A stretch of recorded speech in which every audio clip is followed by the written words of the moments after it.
Carlos jadi dokter, saya melayani orang-orang HIV di Rumah Sakit St. Carlos di Ruang Karo sampai sekarang. Perjumpaan saya dengan orang-orang HIV itu banyak berjumpa dengan teman-teman lesbian, gay, bisex, transgender, pekerja seks komersil, dan lain-lain. Ketika saya berjumpa dengan mereka, saya memeriksa, memberi obat. Dalam arti tertentu, HIV sekarang sudah bisa dikendalikan karena obatnya itu bisa menekan virus sedemikian rupa sehingga orang-orang dengan HIV bisa hidup seperti orang tanpa sakit HIV. Tapi yang saya bayangkan ketika saya memberi obat ke mereka dan mereka cerita tentang bagaimana mereka bisa tertular HIV, bagi saya itu adalah sesuatu yang menyedihkan. Karena banyak dari teman-teman ini, teman-teman LGBT dan pekerja seks, mereka mengalami penolakan luar biasa di keluarganya. Tidak hanya di keluarga, di gereja juga. Sehingga mereka nggak tahu lagi mau cari tempat kemana untuk berlindung. Akhirnya karena tidak ada gereja di situ, tidak mendampingi, tidak menemani, keluarga juga menjauhi. Akhirnya kesulitan satu persatu mereka hadapi. Singkat cerita, mereka terkena HIV dengan hidup yang tidak mudah sama sekali. Ketika saya memberi obat, mereka menerima obat itu dan keluar dari ruang praktek saya.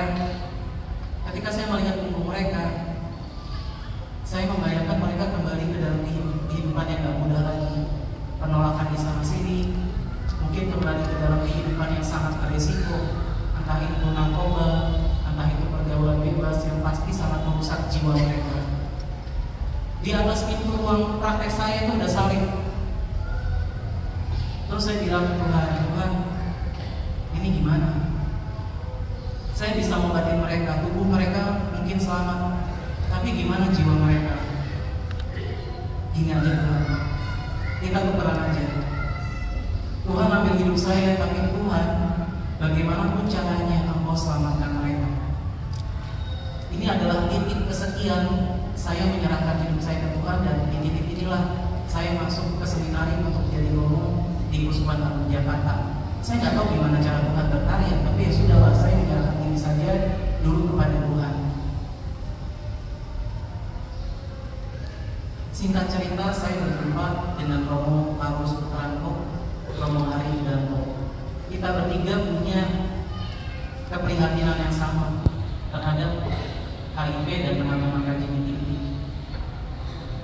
Kita tahu Paus Fransiskus berkata tentang siapakah saya sehingga saya menganggap mereka orang berdosa. Who I am to judge, siapakah saya menghakimi mereka. Dan ada satu dokumen yang ditulis Paus Fransiskus dalam Amoris Laetitia yang pada dasarnya bisa kita simpulkan bahwa manusia tidak hanya dinilai dari orientasi seksualnya atau preferensi gendernya. Dan ini yang membuat kami bertiga untuk mencari teman-teman LGBT Katolik. Penolakan di mana-mana, tidak banyak dari mereka yang mau ketemu sama kami karena banyak yang sakit hati dengan gereja. Akhirnya saya berjumpa dengan satu orang, kami berjumpa dengan salah seorang transpuan. Pribadi ini dulunya adalah seorang guru bina iman anak di salah satu gereja di paroki di Jakarta. Ketika itu dia belum menunjukkan identitasnya sebagai seorang transpuan. Dia dengan gembira melayani Tuhan sebagai guru biar dan guru biru. Tetapi ketika dia menunjukkan identitasnya dan masuk ke dalam gereja, banyak orang bilang, lihat ada bencong datang. Ketika dia mau ketemu sama Tuhan, ada umat yang bilang bencong datang. Menurut Anda dia ketemu sama Tuhan enggak?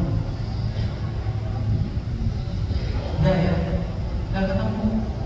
Ada luka yang luar biasa. Teman-teman kita ini tidak perlu dihakimi, mereka juga sudah menghakimi dirinya sendiri ketika melihat cermin. Siapa saya sebenarnya? Mengapa saya seperti ini? Kenapa Tuhan menciptakan saya seperti ini dan lain sebagainya. Singkat cerita, Di tahun 90-an, Transpuan tidak banyak pilihan pekerjaan. Salah satu yang dia pilih tentu dengan keterpaksaan adalah berkarya di Taman Lawang, dengan kehidupan malamnya, menjajakan dirinya untuk bisa makan. KTP juga mereka susah dapat. Suatu ketika ada razia, teman-teman Transpuan ini di Taman Lawang sedang berkarya. Pada malam hari, Satpol PP datang mengejar, memukul, menjambak, menendang, menista. Banyak dari mereka kabur, lompat ke danau di situ. Banyak yang meninggal. Sejak saat itu, teman kita ini, Transpuan ini, tidak mau lagi melihat gereja Katolik, tidak mau melihat gereja, tidak mau melihat Tuhan. Selama 15 tahun lebih dia ada dalam kegelapan. Akhirnya kami bertiga bicara, kami biarkan dia memaki-maki kami. Kalian mau bisanya cuma bisa menghakimi kami aja. Emangnya kalian ngomong gak pernah buat dosa? Kami terima, karena memang seperti itu adanya. Kalian tahu gak apa yang kami alami sejak gereja meninggalkan saya? Gereja pernah hadir di Taman Lawang. Dia tanya seperti itu. Kemana gereja ketika teman-teman saya mati di danau? Kami menerima saja karena memang itulah kenyataannya. Akhirnya kami mencoba mendekati pribadi ini dengan pendekatan Paus Fransiskus. Gereja yang inklusif, membuka diri untuk semua orang. Pelan-pelan Tuhan berkarya. Hatinya pelan-pelan mulai tumbuh. Paskah 2 tahun lalu, kami mengajak pribadi ini kunjungan ke salah satu panti asuhan di Cempaka Putih. Pada saat Kamis Putih, pembasuhan kaki, pribadi ini duduk sebagai para rasul. Kakinya dibasuh oleh Romo Carlos Putranto, dicium, dipeluk. Saat itu dia baru menyadari, baru sadar ternyata gereja ada dalam hidupnya. Dia meminta sakramen tobat, menyambut komuni setelah 15 tahun terpisah dari gereja. Sekarang pribadi ini melayani omanya jualan kue di daerah Senen, daerah Glodok, membantu pelayanan di penjara. Dan dia cerita ke tim pelayanan bahwa dia adalah seorang transpuan dengan segala latar belakangnya, membantu pelayanan di penjara, berkunjung ke panti asuhan. Intinya dia melayani gereja dengan caranya sendiri. Paskah hadir dalam diri pribadi ini. Yang tadinya dia berada dalam kegelapan, pelan-pelan dia menemukan cahaya Tuhan melalui pengampunan yang dia terima, melalui pendampingan yang dia terima dari gereja. Paus Fransiskus dengan dokumennya menyelamatkan setidaknya pribadi ini. Kita tidak bicara benar atau salah, tapi di saat orang ini sedang dalam kesulitan, kita menunjukkan bahwa gereja ada untuk dia. Pertama-tama bukan kapasitas kita menghakimi dia berdosa atau tidak. Siapa yang bersalah boleh melempar dia batu pertama kali. Yang nggak punya salah sama sekali boleh melempar dia batu pertama kali. Tapi siapa di antara kita ini yang nggak punya dosa dan berhak melempar orang-orang ini dengan batu? Bapak Ibu saudara-saudari terkasih, kisah perjumpaan dengan Tuhan membuat pribadi ini yang tadinya mengalami hanya kubur yang kosong berjumpa dengan Tuhan dan berdamai dengan gereja setelah 15 tahun dalam kegelapan. Saya kira kita juga akan punya kisah-kisah seperti itu juga. Kalau misalnya selama ini iman kita adalah iman makam yang kosong, belum sampai dengan perjumpaan dengan Tuhan dalam hidup kita, sama-sama berdoa, minta diberikan satu kisah cinta dalam hidup kita yang membuat kita mau melakukan apapun buat Tuhan.